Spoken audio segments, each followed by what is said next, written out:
right, welcome back to Remote at Collision 2022. All right, we're going to start off with a quick pop quiz. So go ahead and put your phones down. Let's get engaged here. Which prominent, well-respected, award-winning business leader developed this return to office policy? I quote, "I'll get on my knees. I'll do push-ups. Whatever you want. Just come back." Anybody? Not Elon, no. Sounds more like a jilted lover that's kind of begging his ex for one more chance, but it's actually Howard Schultz, the CEO of Starbucks, who can't for the life of him understand why his employees don't want to toss away their remote work to return to the good old office, right? And Schultz is hardly alone. Everyone from Tim Cook to Elon Musk are making headlines for rolling out inflexible return to office policies without acknowledging the seismic shift that we've seen and experienced and what we've learned about what employees value.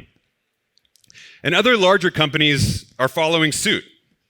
So this moment behooves us then to stop and think about remote work a bit more deeply and ask whether a practice that began during a global pandemic has merit and what we can learn from it now and how we're slowly slouching back towards the normal. What can we learn right now?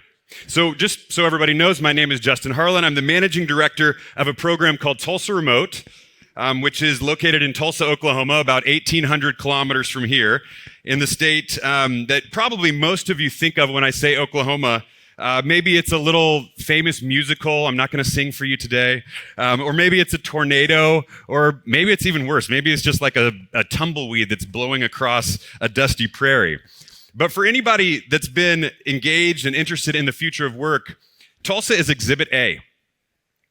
In late 2018, long before the pandemic, Tulsa launched an audacious experiment to introduce more people to the city and bet on the future of work. We offered them $10,000 to work remotely from Tulsa, and incredibly, it worked. We've attracted more than 1,700 workers to the city, and remote workers added $62 million in local earnings just last year alone. And the program is now being emulated all over the country by scores of cities. So what's our secret sauce? Surprisingly enough, it's not the money.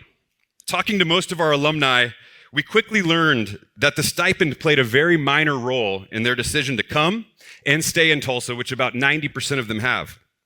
And interestingly enough, it was the community that we facilitated that added the most value, offering everything from happy hours to volunteering opportunities to groups for shared interests and proximity to colleagues doing similar work in a co-working space. The life that they were living and are living in Tulsa replaced and surpassed the culture that they were getting in the office. One alumni even decided to give all of his $10,000 back in the form of 10 micro grants to help people in Tulsa gain critical skills and launch businesses. If I knew what I was going to be getting out of Tulsa, he recently told me, I would have paid $10,000. So what does the program's success tell us about the future of work?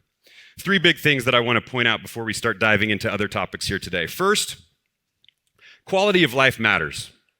Talking to our alumni, we realized quickly that you can't put an ROI on living the life that you love. Having a lovely park to hang out in on the weekends, or great bars and restaurants to have a drink or bite in after work, or amazing museums and concert venues to engage with arts and culture, those are the things that make people grow really attracted to communities. And if you tell people that in order to do the job that they love, they have to live in a place that they hate, chances are they're probably going to choose the place. Second, trust matters. When COVID hit and remote work became the norm, many employers said that they felt uncertain that people working remotely would actually do the work. It's kind of funny now, isn't it, to think back on that? This turned out really quickly to not be the case. And that's not surprising. If you trust someone enough to hire them to do a job, it shouldn't matter whether they're doing that job from a cubicle or a home office. And if you show them trust, they'll reward you in return, which is why recent research on remote work from Gartner showed that employee engagement in organizations with high levels of trust spiked a whopping 76%. That's very good news for all of us, because the culture of trust is the engine that makes remote work possible. It's the engine that makes remote work thrive. The more of it we see, the more likely we are to see employees working not only harder, but smarter, creating more flexible work schedules and maximizing work-life balance while also increasing productivity, which is a win-win-win situation. And finally, my third point, and most important, remember this, the discussion over the future of work, some of which we're going to engage in together here over the next couple of hours, shouldn't be a zero-sum game. Returning to the office shouldn't be a contact sport. And it shouldn't devolve into this naked competition between companies throwing in any perk that they can think of or offering to do push-ups for their employees to get their employees back to their cubicles the fastest, right? Instead of racing backwards, companies should collaborate on ways to support remote workers, and elevate the conversation that we've had and the ways that we've learned over the last couple of years. Last year, my colleague Ben Stewart, who's here with us this morning, at the George Kaiser Family Foundation, penned the Remote Worker Bill of Rights for Fast Company. And it outlines core principles that we should all champion to create a modern, more inclusive workplace for our employees. And some of these rights include the right to asynchronous or flexible schedules, the right to a life outside of work, the right to distributing economic opportunity outside of large coastal markets. And when we leave this conference, we can all champion these values in our current work. We can all champion these values at our current companies and cities and help fight for the kind of work life that employees have definitely communicated. Please, no push-ups. So come see us in Tulsa.